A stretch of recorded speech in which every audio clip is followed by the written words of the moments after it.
באותה תקופה התכוננתי לתערוכה בשם חשומה, ששרון עצר אותה בבית האומנים, ושירה הייתה במגעים עם שרון, אולי להשתתף בתערוכה, ואני לתומי שאלתי אותה, שירה, איך תשתתפי? את בעצם גפשטיין, מושקוביץ, מה הקשר חשומה, ואת, זה לא כל כך קשור, את לא מרוקאית, את גם ג'ינג'ית עם נמשים, אז היא אמרה לי, מה זאת אומרת? יש לי צד מרוקאי, אני לוגסי. וואו! אמרתי לה, רגע, גם אני לוגסי. אמרת, אנחנו לוגסים מיפו. אמרתי לה, רגע, גם אנחנו לוגסים מיפו. אמרתי לי, רגע, גם אנחנו לוגסים מיפו. לא, זה אנחנו הלוגסים מיפו. אנחנו הלוגסים מיפו. אוקיי, בקיצור, ניסינו להתווכח מי הלוגסים מיפו, ובסוף הסתבר ששנינו הלוגסים מיפו. שזה אותם לוגסים. שני סמסים, אני לאמא שלי, לאמא שלה, הסתבר שסבא שלי, סבא אליהו וסבא של שירה הם בני דודים. ובתוך המשפחה יש עוד כל מיני קשרים שאנחנו מנסים להתיר אותם היום בשם האומנות, ולזה גם הזמנו אתכם לכאן. אנחנו נשב בחלל הזה במשך שבועיים עכשיו וניצור בעקבות כל מה שקורה כאן עכשיו. זה הרפרנס שלנו לעבודה בשבועיים הקרובים. עוד שבועיים תהיה לנו תערוכת נעילה שבה אנחנו נציג את כל מה שאנחנו ניצור פה בשבועיים האלה. אנחנו נתעסק הרבה עם החומר של אחינה, שהוא חומר מעניין ומיוחד, ואנחנו מנסים ככה קצת לאלף אותו ואולי לנסות לצייר איתו עם הפיגמנט שלו שהוא מאוד חזק וטוב. ותכף יסבירו לנו את ננסה להבין את הקשר באמת דרך דוד אהרון. דוד שלמה שתכף יגיע, שהוא מהמשפחה של אמא שלי. גם דוד ראובן צריך להגיע. בקיצור, מסתבר שיש לי דודים ובני דודים, אני לא מכיר ויש פה בלגן משלם. אתם מנסים ביניכם לבין עצמכם להתיר את הקשר, אז זה נחמד. אני לא מכיר. מקסים אולי יעשה לנו... הוא לא מכיר. אבל עליזה את מכירה. חלק מכירה. שלמה מכיר, אבל דוד ראובן... אני בעצמי לא מכיר את האחים שלי, אני לא גדלתי איתם. אהרון, בוא. ראובן מאחר, שלמה מאחר כבר יגיע, ושרון אחר כך יגיד כמה מילים בשם האמן. איזה יופי. כמו יפו, בא לראות. אתם חושבים שהיה כל כך פשוט לכתוב את המילים האלה? זה לא, כי גם אני הסתבכתי בהתחלה. אז תהיתם פעם מה מהות הקשר המדויק בין שתי משפחות לוגסי שלנו שישנם פה היום? אז ככה, כשהיינו ילדים, אליהו ז"ל היה דוד אליהו, ואשתו עליה הייתה דודה עליה. סבא וסבתא שלי. והילדים שלהם היו כמובן בני דודים, ולא התעמקנו יותר מדי בנושא. עם השנים, איך שהתבגרנו, עלתה השאלה איך הם בני דודים. דוד אליהו ודודה עליה ואבא יצחק הם לא אחים, והם לא הדודים שלנו. האומנם הם לא בני דודים? חכו, זה לא פשוט. אז זוכרים את המערכון של הגשש, אני גרוש פעמיים ואשתי גרושה 3 פעמים, גרושתי הגרושה מגרושה הראשונים עומדת להתחתן עם הגרוש מגרושה השניים וכו'. המציאות לא רחוקה מזה ויוצרת מהמצבים מעניינים. אז זה הסיפור.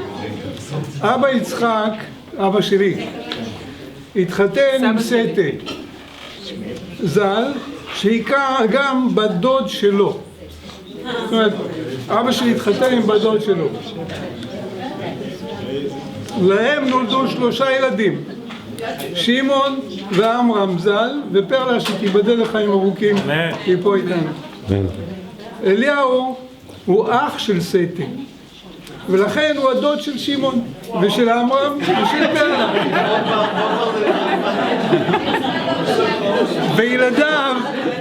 וילדיו של אליהו, כלומר אתם, בני דודים ראשונים של שמעון, עמרם ופרלה. אוקיי? רגע, עוד לא הגענו. לימים התגרש יצחק אבינו והתחתן בשנית עם לילי ז"ל. סבתא שלי. אוקיי? ללילי נולדו 5 ילדים. אהרון, שזה אני. ראובן שעוד מעט יגיע. ראובן שעוד לא הגיע. אלי ז"ל. ופרלה, אני אומר, דליה וחווה שאני עוד לא רואה אותה. דליה. דליה זה אמא שלה. אז וחווה שגם אמורה להגיע. לא? ללילי אין שום קשר משפחתי עם אליהו, ישיר, ועליה. ולכן אליהו ועליה הם לא דוד ודודה של 5 הילדים האלה. אוקיי?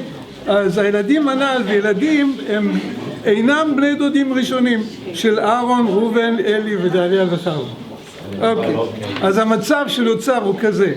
אליהו ועליה הם דוד ודודה של חלק מהילדים של יצחק, והם לא דוד ודודה של חלק מהילדים של יצחק. זה מצב מאוד משונה. בקיצור, משחקי הכס. אנחנו האחים באותה משפחה, לחלק יש דוד ודודה ולחלק אין. היות ויצחק ואליהו הם בני דודים, 5 הילדים של יצחק הם בני דודים שניים של הילדים של אליהו. כלומר, אתם 5 האחי יחד איתנו עם 5 הם בני דודים שניים. אז זה הכי פשוט שבעולם, לא? זה מעלה.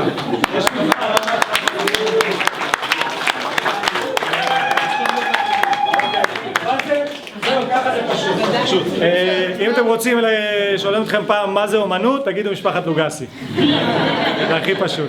עכשיו שרון, עוצר של המעבדה. העוצר של המעבדה ושל התערוכה. יגיד כמה מילים. שרון? בבקשה. לא עשיתם עץ? אנחנו מסתבכים עם השורשים כי זה... אחד האומנויות שלכם צריכים להיות עץ, זה מסובך. רגע, אז שרון יגיד כמה מילים, ואז אנחנו נתחיל בטקס של החינה, בלגן, נשים לכם חינה על הידיים, נצלם את זה, שיהיה לנו עם מה לעבוד בשבועיים הקרובים. יאללה, תהנו. אז שלום, ברוכים הבאים.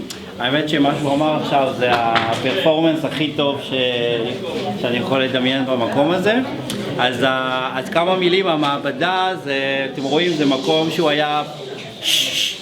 זה מקום שהיה פעם מחסן, והבניין הזה היה מפעל לבגדי ים דיווה בשנות ה-80-90, עד שנות ה-90 לדעתי, ופה זה היה בעצם המחסן של המפעל. ובמסגרת הפעילות שלי, גם באוצרות עצמאית, אני גם עוצר של רשת ישרוטל, הבאתי אותם למקום הזה כמין סוג של ניסוי בעצם. וככה גם הגיע השם הזה של המעבדה, שבעצם זה מקום שבו עושים ניסויים באומנות. עכשיו, כולכם עכשיו חלק מניסוי. וניסוי די מוצלח, אני חייב להגיד, שנולד באמת תוך כדי הגילוי שלהם ותוך כדי תערוכה שעצרתי בספטמבר בכלל במקום אחר. אני עוסק המון במחקר על זהות בכלל, כמובן שזה בא מהמחקר שלי אישי, ואני משתמש עם היצירות של האומנים כדי להביע את המחקרים שאני בעצם עושה. אז זהו, זאת אומרת, מבחינתי זה גם ערב של שמחה, ואומנות זה החיים, ובחיים יש המון שמחות, אז צריך לחגוג כמה שיותר, עם כל המשפחות המאוחדות וכל מי שנמצא, אז בואו נהנה לנו. תודה.